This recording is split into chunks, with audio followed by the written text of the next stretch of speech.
Chapter 4. The Pillars of Early Civilization. Salt as currency, the foundations of global trade. Before gold, before silver, before coins, there was salt. The very first currency on Earth was not shiny, it was not rare, it was white, it was heavy, and it could keep you alive. In the earliest markets of the ancient world, salt was money, pure and simple. A block of salt was as good as cash. It could buy you grain, leather, slaves, land. And, unlike gold, you could eat it. Picture the markets of Timbuktu, deep in the heart of Africa. The air is thick with dust and heat, and here, in the middle of this bustling bazaar, enormous slabs of salt are being traded, hand to hand, block by block. These slabs were called Amole, hewn from desert mines, shaped into standardized bars like banknotes made of stone. A man's wealth in the highlands of Abyssinia was not measured by his land, it was measured by the number of salt bars stacked in his home. Each one represented a journey, a brutal, grueling trek across scorching desert, carried on the backs of camels, guarded by armed men against raiders who would kill for a single slab. The genius of salt as money was its honesty. Gold is beautiful, but you cannot eat it. Paper money is convenient, but it means nothing without a government to back it. Salt did both. You could spend it, and you could consume it. The Romans understood this perfectly. A soldier in the Roman army was paid, in part, with salt. This payment had a name, Salarium, the word from which we get salary. A soldier could take his pay and use it to cure the very meat that would feed him on the march, currency and sustenance in the same handful of white crystals. And as these salt caravans cut their way across continents, they carried more than mineral. They carried ideas, languages, religions, technologies, stories. The merchant who traded salt for spices in the East brought back knowledge as valuable as any gem. Every trade route, every marketplace, every handshake over a slab of white stone was a thread in the first great web of global civilization. The stock exchanges of today, the digital transactions of tomorrow, all of it traces back to those ancient slabs of salt, passed from hand to hand in the dust. 2. Proximity and prosperity. City-states built on salt. The great cities of the ancient world were not built where the rivers were deepest, or where the soil was richest.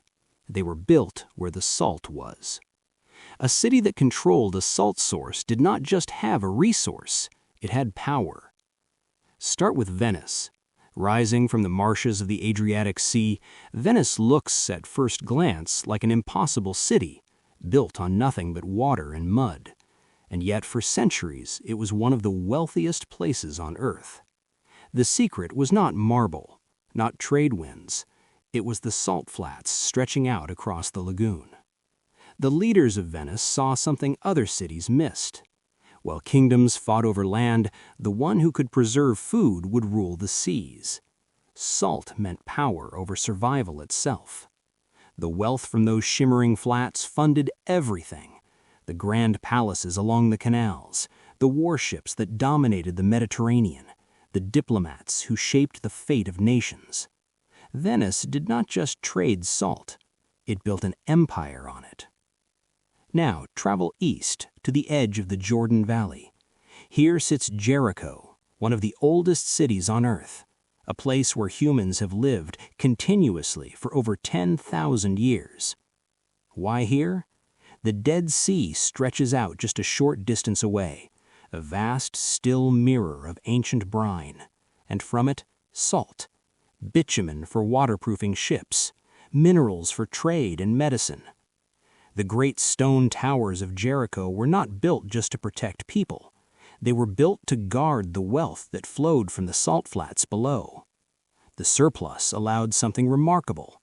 People stayed, they planted, they built, they invented pottery, complex societies, the first stirrings of organized civilization, all because of proximity to salt. and then cross the Channel to England, to the green, damp hills of Cheshire. Here, beneath the clay, ancient brine springs had been trapped for millions of years, and the towns that grew up around them carry the evidence to this day. Northwich, Middlewich, Nantwich. Each name ends in the same word, wich, an old word meaning salt spring. These towns were not grand cities, but they were wealthy, powerful, important far beyond their size. The families who controlled the boiling houses, where brine was turned into salt, held enormous influence. Their timber-framed houses were built to withstand the damp, salt-heavy air that poured from the evaporation sheds. From Venice to Jericho to Cheshire, the pattern is the same. Where the salt flowed, prosperity followed. 3. Via Salaria, the engineering of the great salt roads. Rome built many roads, but not all roads were created equal.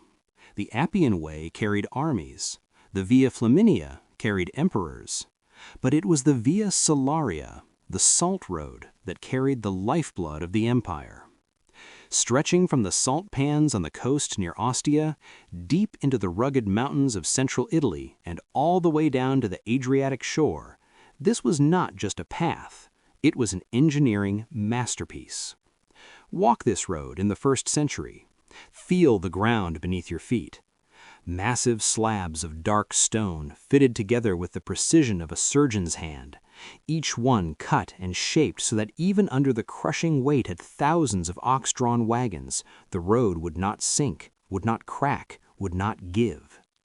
Deep ditches ran along both sides, channels carved into the earth to carry away the autumn rains, to protect the precious cargo of salt from dissolving in the mud.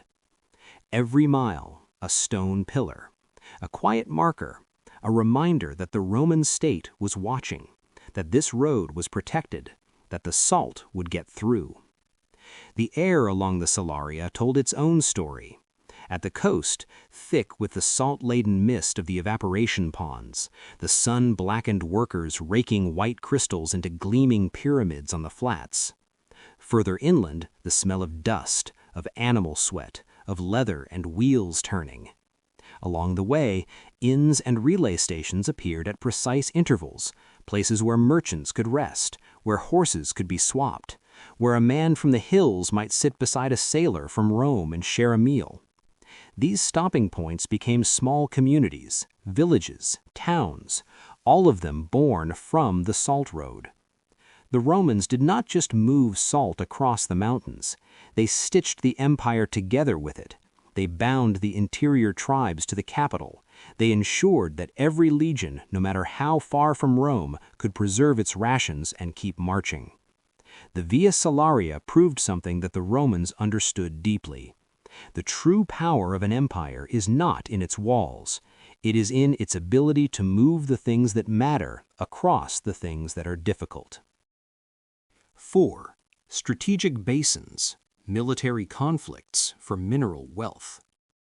Wars have been fought over gold, over land, over oil. But long before any of those, wars were fought over salt. And the reason was simple. An army without salt cannot survive. You cannot march across a continent on fresh meat alone. It spoils within days. But salt it, and it lasts for months. Salt was not just a seasoning, it was military fuel. To destroy an enemy's salt was to destroy their army, slowly, quietly, from the inside out. The first battleground, the mountains of Austria.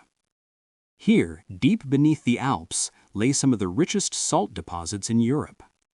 The city that grew above them even carried the name, Salzburg, Salt Castle. Powerful bishops ruled this city, and they ruled it with armies, private soldiers trained not to defend a border, but to guard the mine shafts carved into the mountain. For centuries, neighboring kingdoms tried to take those mines, not with grand cavalry charges, but with sieges, patient, grinding sieges.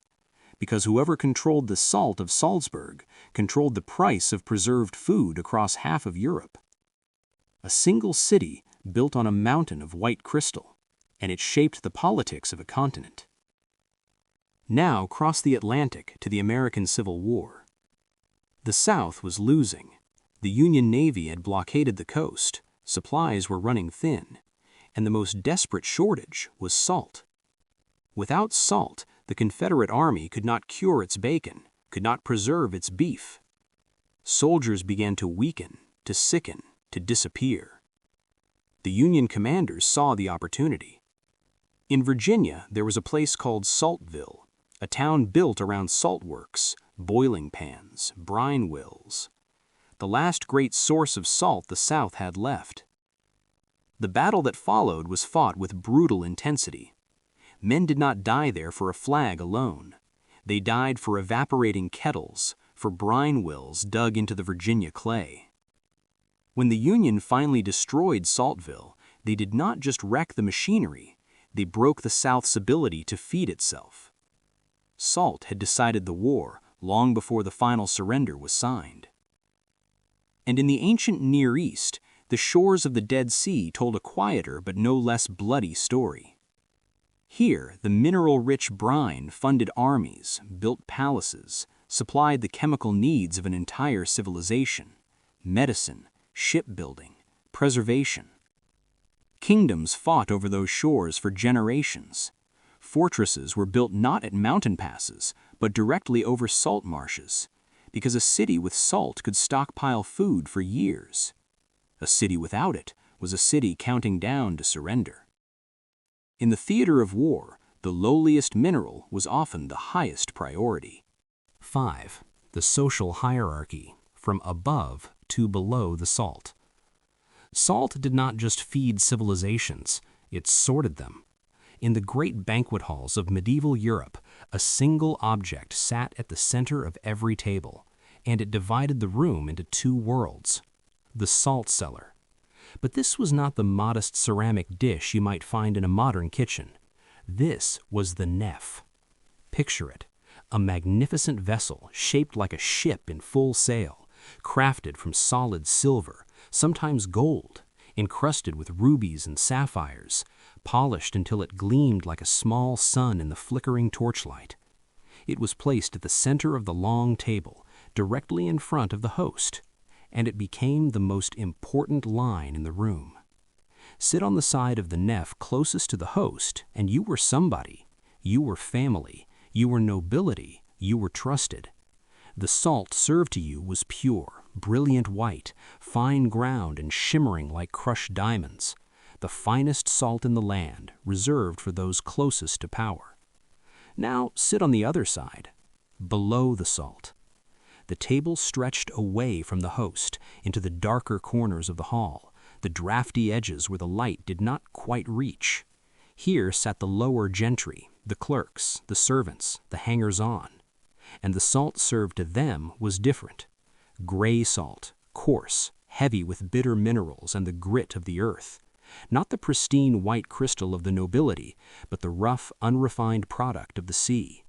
One bowl, two worlds. A single grain of salt could tell you everything about a person's standing, their rank, their worth, their place in the order of things. The rules of the table went deeper still. To spill salt was not just an accident, it was an omen, a crack in the social order, an invitation for bad fortune to creep in through the breach. The remedy was immediate: a pinch of salt thrown over the left shoulder, into the invisible darkness behind you, where the superstition held, a devil was always waiting to exploit a moment of weakness. And the phrase, "worth one salt," which we still use today, was once a literal judgment. A servant who failed to uphold the dignity of the household was not worth the expensive mineral they consumed at the master's table.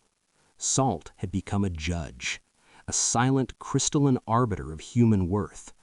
And even now, centuries later, the echoes of that ancient hierarchy still live in the words we speak, a reminder that for a long, long time, a man's place in the world was not measured by his talents or his deeds, but by where he sat in relation to a bowl of white crystals.